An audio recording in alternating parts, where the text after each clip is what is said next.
Vamos falar sobre judiciário, que também está com expectativa para a semana que vem, quando retoma os trabalhos pós-recesso. E a corte vai ter mudanças importantes, mudanças que devem mexer com o funcionamento dela, com o andamento de processos que estão lá.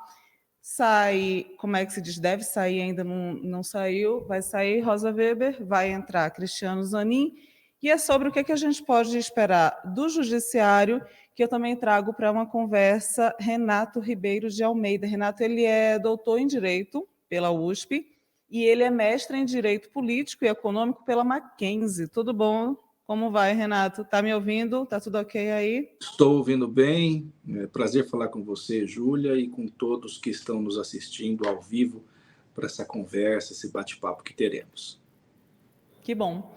Seguinte, eu primeiro queria te perguntar o que dá para a gente esperar do judiciário nesse retorno de recesso? Quais são as principais pautas que devem estar em evidência? Júlia, eu fiz uma lista aqui de alguns temas que são temas que estão em processos já há algum tempo no STF e são temas que, de alguma forma, serão enfrentados ou nesse semestre ou nos próximos anos, mas de algum momento serão enfrentados. Por exemplo, aqui o juiz de garantias, a minha lista rapidinha. Juiz de garantias, marco temporal, a descriminalização do aborto e o marco civil da internet. Eu coloquei 4 que são temas bem polêmicos, sabendo que podem vir outros temas, mas só para a gente começar a balizar a nossa conversa, para você ver que tem muita coisa que pega fogo aí, já nesses 4 temas. No caso, o juiz de garantias, ele é um dos processos que começou a ser analisado, parou, voltou. Será que a gente tem o desfecho dele de fato? Eu creio que sim. E assistindo a outra entrevista, e eu acho que tem uma coisa que tem que ser muito colocada aí, antes da gente entrar em cada um dos temas. A nossa Constituição, Júlia, ela é uma Constituição muito prolixa. Então, uma Constituição extensa, uma Constituição que essa escolha foi feita pelo legislador constituinte lá no final dos anos 80. Então, essa Constituição de 1988, ela permite uma interpretação muito extensiva, uma interpretação por meio dos princípios. E o que nós temos no Brasil hoje, infelizmente? Uma inação do Congresso Nacional. Então, o Congresso Nacional, ele deixa alguns temas simplesmente para baixo do tapete. O nosso Código Penal é um código, por exemplo, da década de 60. E a sociedade brasileira mudou muito da década de 60 para cá. Eu dou um exemplo, que é o exemplo, por exemplo, da televisão nos anos 80 e dos anos 90. Algumas piadas, alguns programas humorísticos daquela época, hoje levariam à cadeia. Eu acho que todo mundo se lembra, que eu não preciso passar alguns exemplos, mas algumas coisas que hoje seriam consideradas como absolutamente machistas, como racistas, entre outros tantos temas, se a gente olha no YouTube vídeo de anos 70, 80 e 90. Então, a sociedade brasileira, ela mudou. E como o Congresso Nacional ele deixa de enfrentar alguns temas que são temas importantes para o sim ou para o não. Veja, a França já discutiu a questão do aborto, os Estados Unidos, a Argentina, o Uruguai, a questão de descriminalização da maconha, os Estados Unidos, a Europa. Então, para o sim ou para o não, esses assuntos espinhosos, delicados, são discutidos no âmbito. O Brasil não faz isso. A conexão está boa? Voltou a conexão. O senhor estava dizendo que outros países já discutiram esses temas e o Brasil não faz isso. O Brasil não faz isso. Veja que a questão do casamento entre pessoas do mesmo sexo no Brasil, a união homoafetiva das pessoas que têm a homossexualidade, ela foi feita pelo STF. Não foi um assunto discutido pelo Congresso Nacional, porque simplesmente o Congresso não atua. Tem gente que chama isso de ativismo judicial, eu prefiro chamar de inação do Congresso Nacional. O Congresso Nacional não atua. Então, a questão do juiz de garantias é mais uma questão. Essa, sim, veio pelo Congresso, veio para o pacote anticrimes e foi judicializada e foi suspensa, porque isso envolve toda a configuração do Poder Judiciário, uma vez que aquele juiz que instrui o processo, que colhe provas, ele não seria o próprio juiz a proferir sentença, ou haveria um outro magistrado para, justamente, como está dizendo o nome, garantir alguns direitos, sobretudo os direitos de defesa de todos os cidadãos. É um assunto espinhoso, mas é um assunto que o STF vai ter que enfrentar. Eu queria lhe perguntar sobre essa questão do juiz de garantias, que é um assunto que às vezes gera uma certa dúvida. Na prática, como que isso funcionaria? E, assim, uma coisa que eu ia lhe perguntar é uma figura, eu queria que o senhor apresentasse os argumentos, e aí nem necessariamente a sua opinião sobre, eu sei que é uma coisa delicada de pedir opinião, mas, assim, quais são os argumentos? Quem tem defendido o juiz de garantias? Eles argumentam o quê? Queria que o senhor desse essa destrinchada para quem está ouvindo a gente poder entender de uma forma até mais didática mesmo. É que não haja o argumento principal nesse caso, e de uma maneira bem singela, bem simples. As pessoas que são estudiosas do direito penal, que me perdoem pela simplicidade da resposta, mas de uma maneira muito simples, significa o seguinte: o cidadão que é processado criminalmente, que é alvo de um processo criminal, antes vindo de um inquérito policial ou um inquérito do Ministério Público, ele já passou por fases em que um juiz ele já se deu nesse processo, já participou do processo, já deu decisões ao longo do processo na fase probatória. Para quem se lembra da Lava Jato, você vê que muitas vezes o ex-juiz Sérgio Moro ele se manifestava nos autos durante o curso do processo da investigação. O que a ideia do juiz de garantias quer garantir? Que esse juiz ele não esteja contaminado pelo próprio ambiente da inquisição, do inquérito policial, do inquérito do Ministério Público. Ou seja, o juiz ele vai observar aquele processo, mas observar depois dele preparado para ele sim proferir a sentença, sem a contaminação de já estar de alguma forma vinculado a algumas provas, àquela colheita de provas. Isso é muito importante porque, ao mesmo tempo, ela permite uma maior neutralidade, uma maior isenção do juiz que vai julgar o processo. Então, desse ponto, ok, o argumento principal é esse.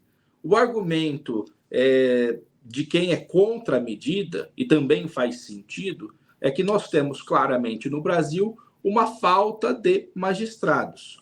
Imagine no interior do Brasil comarcas que são comarcas de vara única, um juiz só decide todos os casos que vêm daquela comarca, e agora ele não poderia julgar esses casos, teria que trazer um outro magistrado. Isso geraria uma complexidade, um maior custo do Poder Judiciário, maior necessidade de contratação de novos juízes por meio de concurso público, ou seja, a atual do Judiciário. Voltou. Isso mexeria totalmente com a estrutura do Poder Judiciário. Esse que é o drama dessa situação. Esse que é o problema que uma situação como essa geraria. Pergunta aqui do Carlos. Carlos, você vai me perdoar se eu não falar teu sobrenome direito. Schneider. Matheus está falando lá dentro, Schneider. Que é o seguinte, é bem interessante. Como seria designado a indicação desse juiz? Existe já uma previsão de como que funcionaria a escolha dele? Seria concurso específico seria... Enfim, como seria a escolha desse juiz de garantias? Ou ainda é uma daquelas coisas, a gente decide e depois a gente decide como se decide sobre o que foi decidido, que é muito comum aqui no Brasil. Essa pergunta do Carlos é muito importante. O juiz de garantia seria mais um juiz que compõe o Poder Judiciário. Então, se ele é da Justiça Federal, é o magistrado que passou no concurso para a Justiça Federal. Se ele é da Justiça Estadual, daí, diante dos muitos tribunais de justiça, cada estado tem o seu no Brasil, é um juiz que passou no concurso para o Tribunal de Justiça do seu respectivo estado. Se eu estou falando de São Paulo, por exemplo, alguém que faz parte do corpo de magistrados do Tribunal de Justiça de São Paulo. Esse juiz de garantia, ele seria um juiz como qualquer outro, só que ele não julgaria os processos que ele participar da instrução, de toda aquela fase antes da sentença, uma fase mais preliminar, falando de uma maneira bem sucinta para que quem esteja nos assistindo entenda. Tem uma outra pergunta, eu vou até lhe pedir licença para isso, porque chegaram algumas perguntas, elas são interessantes, mas assim, tem uma outra pergunta aqui de Annelise. Gente, vocês são muito difíceis de ler. Eu, Júlia Schiafarino, falando isso, tudo bem. Mas é a Annelise Scatazini, acho que é isso, ela falou o seguinte, e é uma problematização que eu acho muito válida, que é, mas não existe, já não existem as instâncias superiores para isso, e aí o senhor falou no início dessa discussão que o juiz de garantias, algumas das críticas é de que o judiciário, que a gente sabe, o judiciário já enfrenta vários gargalos de pessoal, teria essa dificuldade de ter essa figura por falta de gente. E eu acho que a problematização dela é interessante, ou seja, será que não seria uma figura para fazer um trabalho que já é feito em instâncias superiores? Como isso está em discussão? Essa pergunta é muito importante, a pergunta da Annelise. É uma pergunta muito importante, e daí a diferença é que os tribunais superiores, no que diz respeito à segunda instância, você ainda julga provas. Então, existe o julgamento em relação à questão probatória na segunda instância. Só que não é a segunda instância que tem acesso às testemunhas, que tem acesso à sala de audiência e tudo mais. E no que tange os tribunais superiores em Brasília, STF, STJ, é só questões de direito, ou seja, só questões muito técnicas, questões processuais, sobretudo. Então, ficaria muito distante esse controle por parte dos tribunais superiores. Por isso a ideia do juiz de garantias, ou seja, alguém que está na primeira instância, alguém que ainda tem condição de fazer essa análise em relação às provas, às questões materiais e fáticas. Dou um exemplo do direito penal aqui para ficar bastante claro. A questão se o sujeito roubou alguém mediante o uso da arma de fogo e tudo mais, isso é discutido na primeira instância e na segunda instância no máximo, porque é questão de materialidade, questão probatória. No tribunal, no STF ou no STJ, em Brasília, não se discute isso. Não se discute se o sujeito sacou a arma, se ele atirou, mas se a prisão foi... se houve uma legalidade no que foi feita a prisão, se essa prisão foi lícita, se todos os requisitos e as garantias foram cumpridas ou não, se alguém cometeu alguma ilegalidade, o delegado, a polícia militar, alguém. É isso que se discute no Tribunal Superior. Ou seja, as instâncias superiores, elas não lidam com a questão material, a questão da prova. O juiz de garantia lidaria com a questão da primeira instância ainda. Espero que tenha sido respondido, Annelise. E, Renato, no início eu comentei sobre essa mudança no Supremo, com a entrada de Zanin, com a gente tem em vistas a saída de Rosa Weber. Na tua avaliação, a gente pode esperar um Supremo de perfil diferente? O que a gente pode ter de mudanças no funcionamento mesmo, na análise dos processos? Ou não? É algo que vai ter pouca, como é que a gente pode dizer, influência na prática?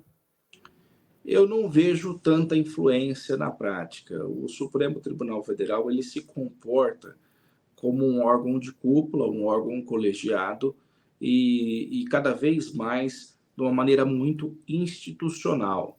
Então, embora muita gente faça crítica, quem conhece efetivamente o Supremo Tribunal Federal sabe que cada magistrado tem as suas convicções, cada pessoa ali vai ter as suas ideias. Então, é natural que o ministro Zanin tenha posições e tenha ideias diferentes da ministra Rosa Weber e assim por diante. Mas o que é claro é que a dinâmica do Supremo Tribunal Federal ela é consolidada, a forma com que as coisas são tratadas, isso tem uma institucionalidade que é muito mais impessoal. O que se tem, e daí é uma crítica que eu faço, é uma superexposição, infelizmente, das figuras dos ministros. Não por parte deles. A própria TV Justiça, esse negócio das sessões serem públicas e tudo mais, muita gente acaba entendendo que o STF está agindo de forma política ou alguma coisa que não é verdade. O STF, dentro da sua história toda, ele sempre tratou de assuntos espinhosos, sempre tratou de questões polêmicas, porque essa é a natureza. Então, o STF sempre teve essa natureza desde a proclamação da República. Acontece que hoje, pela publicidade que determinadas decisões se dão, tem uma aparência de que tudo está sendo levado ao STF, o STF está colocando o bedelho em tudo.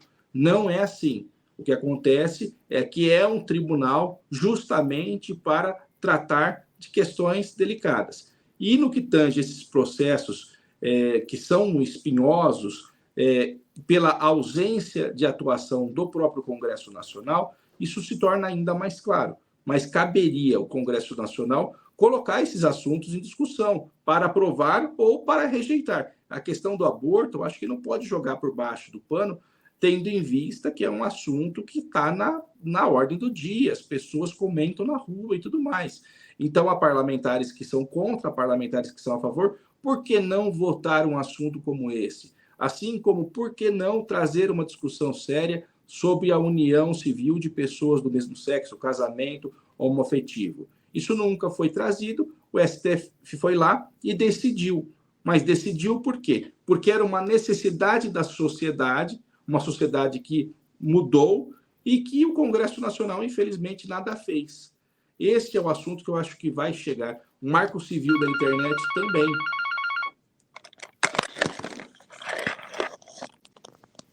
Pois não, gente. Acho que... Ô, doutor Renato. Tocou alguma coisa. Tá tudo bem, acontece. Esse Atenda é e diga assim, estou em entrevista com o antagonista, não posso falar neste momento. Tem que falar dessa forma mesmo, mas deu tudo. Não, isso eu também pode dizer, acesse lá o antagonista para assistir a entrevista. Ops, ele caiu. Aí, agora voltou. Tá tudo bem aí? Tá tudo normal. Não. Voltamos? Tudo normal, não. Isso, voltamos. Gente, o assunto judiciário e supremo é tão delicado que até o celular caiu. Então, não, porque essas coisas acontecem. Entra ligação no meio, tal. Eu estou aqui na minha sala de reuniões no escritório e, às vezes, eu tenho certeza que é a minha secretária que estava avisando da chegada de um cliente, né? Então, acontecem essas coisas, normal. Liberar o senhor já, prometo. Eu só queria fazer mais 2 perguntas e aí avisa lá para o cliente. Acesse o YouTube que já a gente termina e eu falo com você. Mas antes de terminar, e aí só recapitulando, o senhor citou descriminalização do porte de drogas para consumo pessoal, descriminalização do aborto, juiz de garantias e marco temporal como os assuntos que devem ser os mais polêmicos do Supremo, não é isso?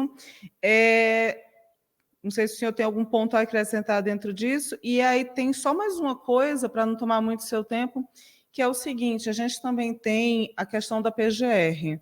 Tem o debate todo sobre a lista tríplice, tem uma possível recondução de áreas, enfim. No meio jurídico, eu queria que o senhor falasse um pouco como é que está o clima quando a gente fala PGR. O que é que tem se dito? Como tem sido essa recepção de uma possível recondução de áreas ou não? Esse assunto eu imagino que sempre entra na roda de conversa de vocês, não é isso? Olha, eu acredito que não haverá essa recondução do procurador Augusto Aras. Até porque eu acredito que houve essa experiência por parte do presidente Bolsonaro de escolher alguém que estava fora da lista tríplice. E esse tipo de comportamento, ele abre espaço para que outros presidentes, foi a primeira vez que isso foi feito, também assim o façam. Aquele negócio não acontecia até alguém assim o fazer. Então, eu acredito que o presidente Lula vai escolher alguém que tenha assim, um apoio dos outros procuradores do Ministério Público Federal, mas que não seja alguém que tenha essa pecha de ter sido escolhido pelo ex-presidente Bolsonaro. Então, acho que é uma questão de conotação do novo governo, lembrando que o Ministério Público deve ser independente e tudo mais. Mas o Augusto Aras, em diversos momentos ao longo do seu mandato, ele, pelo menos uma impressão que o meio jurídico tem, é que ele se associou muito à figura do ex-presidente Bolsonaro. Então, muitas vezes, ele se comportou de uma maneira não tão independente quanto se esperava, que deveria ser mais contundente. E isso gera toda a sorte de críticas, muitas infundadas, eu concordo, mas isso gera toda a resistência ao seu nome. E eu acredito que o presidente Lula vai escolher alguém que tenha um perfil que não se alinhe, não tanto com o ex-presidente Bolsonaro e nem tanto com ele próprio. É isso que se exige dentro do Ministério Público, por parte dos procuradores, alguém que tenha um grau de independência maior. Então, acredito que vai ser um nome que virá dos próprios membros do Ministério Público e para tentar criar um ambiente de maior tranquilidade. O próprio Augusto Aras tem muita resistência em relação aos seus pares dentro do próprio Ministério Público Federal. Então, acho que o importante é encontrar um nome que seja de consenso, que o próprio Ministério Público Federal tenha como o seu nome, o seu escolhido, e que o presidente da República seja feliz nessa escolha.